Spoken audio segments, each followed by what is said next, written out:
আসসালামু আলাইকুম। আশা করি সকলেই অনেক অনেক ভালো আছেন। আজকে আমরা আরেকটি নিউ এপিসোড নিয়ে আসলাম। গল্পটি লিখেছেন সোহাগ ভাই। সোহাগ ভাইয়ের বাস্তব লাইফে ঘটে যাওয়া একটি গল্প। তিনি বরিশাল থেকে আমাদেরকে এই গল্পটি পাঠিয়েছেন। গল্পটি যেভাবে আছে আমরা সেভাবেই বলার চেষ্টা করব। ছোটবেলা থেকেই আমার ভূত দেখার খুব শখ, কিন্তু আমার সৌভাগ্য না দুর্ভাগ্য জানি না, ভূতের দেখা এখন পর্যন্ত পেলাম না। কেউ ভূতের কথা বললে আগ্রহ ভরে শুনতাম। একবার আমার এক জুনিয়র বন্ধু মিন্টু, মানে আমার থেকে বয়সে অনেক ছোট, সে আমাকে তাদের বাড়ি ভোলা চর ফ্যাশনে যাওয়ার জন্য দাওয়াত করলো এবং বলল তাদের এলাকায় নাকি প্রায় ভূত দেখা যায়। তখন তাকে নানান প্রশ্ন করা ধরলাম। ভূত দেখতে কেমন, ওরা কখন আসে, কি রূপে আসে ইত্যাদি। ও বলল আমি দেখি নাই, তবে উপস্থিতি টের পেয়েছি। সেটা কিভাবে জানতে চাইলে বলল আপনি আমাদের গ্রামের বাড়ি গেলেই দেখতে পাবেন। এর পূর্বে কিন্তু ও আমাকে অনেকবার বাড়ি যাওয়ার দাওয়াত করেছিল, কিন্তু আমি তাতে কান দেইনি।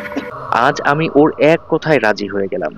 এক শুক্রবার বিকালে সদরঘাটে ভোলার লঞ্চে দুজন উঠে বসলাম। সন্ধ্যার দিকে লঞ্চ ছাড়লো। সারা রাত গল্প করে আর ঘুমিয়ে পরের দিন সকাল প্রায় 11টার দিকে চর ফ্যাশন গিয়ে পৌঁছালাম।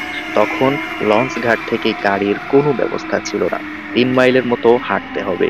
হাঁটতে হাঁটতে দুপুর 12:30টার দিকে ওদের বাড়ি আসলাম।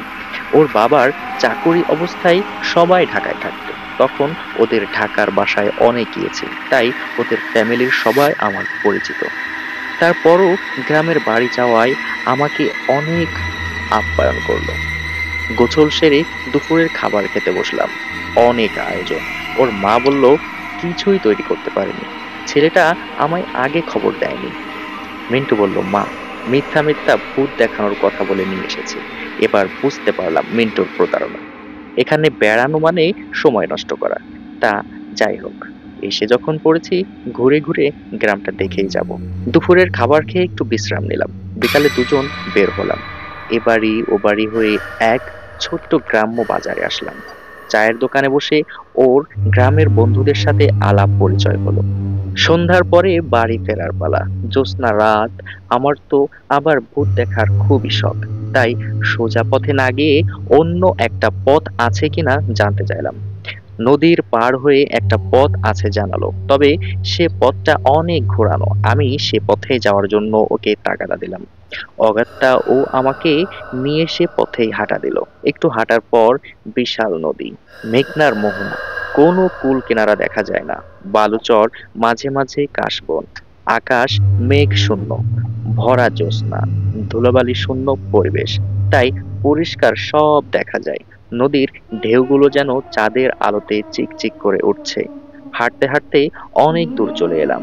আর একটু সামনে গিয়ে হাতের বাঁয়ে 1 কিলোমিটার গেলেই ওদের বাড়ি। নদীর পাড়ে আশেপাশে কোনো ঘরবাড়ি নেই। হঠাৎ নদীর ভেতরে ঝপঝপ শব্দ শুনে তাকালাম। মনে হলো দূরে নৌকার মতো কিছু একটা ডুবে যাচ্ছে। আমরা দাঁড়িয়ে পড়লাম। শরীরটা কেমন জানি ভারী হয়ে আসছে। নদীতে টর্চের আলো ফেললাম। জ্যোৎস্না রাতে টর্চের আলো বেশি দূরে যাচ্ছে না। কিছুক্ষণ পর চাঁদের আলোতেই স্পষ্ট দেখতে পেলাম কিছু একটা ভাসতে ভাসতে আমাদের দিকেই আসছে। বন্ধু মিন্টু আবার পরের উপকারে ঝাঁপিয়ে পড়ে, তাই ও মানুষের মতো কিছু একটা দেখে নদীতে নেমে পড়লো। কোমর সমান পানিতে নেমে একটি শিশুর লাশ তুলে আনলো। আমরা দুজন ধরাধরি করে উপরে ওঠালাম। মনে হলো এখনো জীবিত আছে। পেটে চাপ দিয়ে পানি বের করার চেষ্টা করলাম, কিন্তু কিছুই বের হলো না। অসম্ভব সুন্দর চেহারার শিশুটি মারা গেছে। আমাদের ভাবতে কষ্ট হলো। দূরে নদীতে তাকিয়ে দেখার চেষ্টা করলাম, দেখি কোনো জীবিত মানুষের সন্ধান পাই কিনা। না, তেমন কিছু দেখলাম না। শিশুটির নিঃশ্বাস প্রশ্বাস পরীক্ষা করলাম, হৃদয় স্পন্দন দেখলাম। না, জীবনের কোনো আভাস নাই। আরো নিশ্চিত হওয়ার জন্য চোখটা খুলে যেই দেখলাম, অমনি ভয়ে শিহরে উঠলাম। অসম্ভব লাল দুটো চোখ জল জল করছে। এটা কোনো মানুষের চোখ নয়। প্রচন্ড রকম ভয় পেয়ে দ্রুত বাড়ির পথ ধরলাম। মিন্টু তো ভয়ে কাঁপছে। ফসলের ক্ষেত ধরে 1 কিলোমিটারের মতো পথ, কোনো বাড়ি ঘর নেই।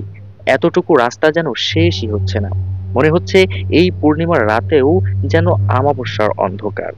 এক মুহূর্তের জন্য টর্চ লাইট বন্ধ করে নি। মিন্টুকে বারবার বলছি, আমরা ঠিক রাস্তায় হাঁটছি তো? কারণ ভয়ে মিন্টুর দিকভ্রম ঘটতে পারে। মিন্টু তেমন কোনো কথাই বলল না। আমিও ভয় পেয়ে গেলাম। ভূত আবার মিন্টুর উপর ভর করলো কিনা। তাহলে তো আমার আর গতি থাকবে না, কারণ জীবনে প্রথম এই এলাকায় এসেছি।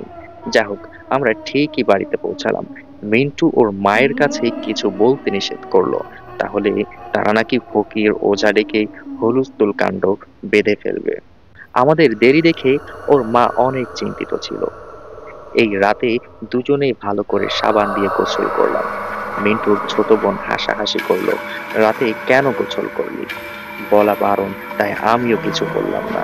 মিন্টু বলল, রাস্তায় যে বালু, বালিতে পুরো শরীর কচকচ করছে, এই অবস্থায় রাতে ঘুমানো মুশকিল হয়ে যাবে, তাই গোসল করে নিলাম। রাতে খাওয়া সেরে ঘুমাতে গেলাম। মূল ঘরের পাশে ছোট একটা ঘরে আমার জন্য বিছানা পাতা হয়েছে। মনে হয় বিছানা অনেক দিন ব্যবহার হয়নি। ট্রাং এ উঠানো চাদর, বালিশের কভার সবগুলোতে কেমন একটা মাইটি পোকার গন্ধ গন্ধ ভাব। যদিও যথেষ্ট পরিমাণ ঝেড়ে পুছে পরিষ্কার করা হয়েছে, তারপরও ধুয়ে পরিষ্কার করার মতো হয়নি। তাদেরই বা কি দোষ? তারা তো জানতোই না আমরা আসবো। ওর ছোট বোন গল্প করতে আসলো। ও ফিরিয়ে দিল। বলল, গত রাতে লঞ্চে ভালো করে ঘুম হয়নি, এখন ঘুমাবো, তুই যা। শুয়ে শুয়ে মিন্টুকে বললাম, কি দেখলাম? মিন্টু ভয়ে ভয়ে বলল, আজ থাক, আগামীকাল ডিসকাস করব। চোখ বুজে আছি, ঘুম আসছে না। মনের ভিতর শুধু কি দেখলাম কি দেখলাম করছে। ঘন্টা খানেক পরে চোখে ঘুম ঘুম ভাব আসলো। হঠাৎ দরজায় জোরে কড়া নাড়ার শব্দে জেগে উঠলাম। মিন্টু ভাবলো মা হয়তো ডাকছে। বিরক্তি ভাব দেখালো, তাই আমি উঠে দরজা খুললাম। খুলে যা দেখলাম তাতে আমি দাঁড়িয়ে থাকার অবস্থায় নেই। নদীর পাড়ের সেই শিশুর লাশ নিয়ে এক মহিলা হাজির। বলছে, তোমরা আমার ছেলের লাশ একা ফেলে আসলে কেন? তোমাদের ভিতর কি কোনো মানবতা নেই? পরিচিত কণ্ঠ ভেবে মিন্টু উঠে আসলো। দেখলো পাশের বাড়ির ওদের রাশিদা ভাবি। মিন্টুকে বলল, তুমি আমার ছেলেকে চিনো না? মিন্টু বলল, ভাবি, আমি আসলে ওকে চিনতে পারিনি, আমি দুঃখিত। ওকে দাফনের ব্যবস্থা করতে হবে, চল। বলে লাশটা কোলে নিয়ে হাঁটতে থাকলো। মিন্টুও তৈরি হয়ে তার পিছু পিছু হাঁটা আরম্ভ করলো। আমার মনের পর্দায় ভৌতিক কাহিনী ভেসে উঠলো। মিন্টুকে ডাকলাম, ও আমার কথা শুনলো না। জলদি করে ওর মাকে ডাকলাম। ওর মা বেরিয়ে আসলো। সংক্ষেপে ওর মাকে বললাম, খালাম্মা, পাশের বাড়ির কোন এক রাশিদা ভাবি ওকে ডেকে নিয়ে গেল। তার শিশু ছেলে নাকি মারা গেছে, তাকে দাফন করতে হবে। ওর মা হইচই আরম্ভ করে দিল। রাশিদা ভাবি গত বর্ষায় লঞ্চ ডুবিতে শিশু সন্তান সহ মারা গেছে। ওর মায়ের হইচয়ে আশেপাশের লোক বেরিয়ে এলো। দ্রুত মিন্টুর খোঁজে বেরিয়ে গেলাম। রাত প্রায় 1টা। গ্রামে গভীর রাত। গ্রামে ডাকাত পড়ার মতো রব পড়ে গেল। সবাই অপরিচিত আমাকে দেখছে, মনে করছে ঘটনার নৈপথ্যে আমি হয়তো কোনো অশোভন কাজ করেছি। কিন্তু আসল ঘটনা জানার পর সবাই আশ্চর্য হয়ে গেল। তারপরও কেন যেন সবাই আমার দিকে সন্দেহের নজরে তাকাতে থাকলো। কোথাও মিন্টুকে খুঁজে পাওয়া যাচ্ছে না। আমি একজনকে জিজ্ঞেস করলাম ওখানে কোনো ভৌতিক এলাকা আছে কিনা। সে জানালো ওই দিকে ছাড়া ভিটায় একটা কবরস্থান আছে, যেখানে ওই মহিলাকে কবর দেওয়া হয়েছে, কিন্তু ওই শিশুর লাশ পাওয়া যায়নি। আমি সবাইকে বললাম, দ্রুত ওই কবরস্থানে চলেন। আমরা সবাই দৌড়ে সেখানে গেলাম। গিয়ে দেখি মিন্টু একটা কোদাল দিয়ে কবর খুঁড়ছে, ঠিক যেখানে ওই মহিলার কবর ছিল। সবাই গিয়ে মিন্টুকে ধরতেই মিন্টু অজ্ঞান হয়ে গেল। ওকে ধরাধরি করে বাড়িতে নিয়ে এলো। কোথা থেকে যেন ভূত তাড়ানো এক কবিরাজ নিয়ে এলো। সে অনেক ঝাড়ফুঁক করে ভূত তাড়ালো। এসব করতে করতে সারা রাত কেটে গেল। পরের দিন আমি কয়েকজনকে নিয়ে নদীর পাড়ে গেলাম। নতুন জায়গা, তাই ঠিকঠাক করতে পারছি না। নদীর পাড় ধরে খোঁজাখুঁজি করে এক জায়গায় শিশুর একটা জামা পেলাম। রাশিদা ভাবির স্বামী জামাটা দেখে বলল, এটাই আমার বাবুর জামা। জামাটা হাতে নিয়ে কান্নাকাটি শুরু করে দিল। তাকে ধরাধরি করে বাড়ি নিয়ে এলাম। ওদিকে গ্রামের লোকজন অনেক দূর থেকে একজন বড় মাওলানা নিয়ে এলেন পুরো গ্রাম বন্ধ করার জন্য। আমরা নদীর পাড়ে পাওয়া ছোট্ট বাবুর জামাটা রশিদা ভাবির কবরে দাফন করলাম। তারপর কবরস্থানের চার কোনায় চার মাওলানা দাঁড়িয়ে আজান দিয়ে কবরস্থান বন্ধ করে দিল। এদিকে মিন্টু অনেকটা সুস্থ। গ্রামের অনেকে ভাবছে আমি নাকি এই ভূতের আছড়ের হেতু। তাই ওই দিনই রাতের লঞ্চে ঢাকার উদ্দেশ্যে রওনা করলাম। মিন্টু কিছুতেই আসতে দিতে চাইল না। উপায় না দেখে ও অসুস্থ শরীর নিয়ে আমার সাথেই রওনা হলো। অনেক বুঝিয়ে ওকে রেখেই ঢাকায় চলে আসলাম। তো এই ছিল রাশিদা আপু, মিন্টু এবং সোহেল ভাইয়ের গল্প। গল্পটি কেমন লাগলো অবশ্যই আপনারা কমেন্টে জানাতে পারেন।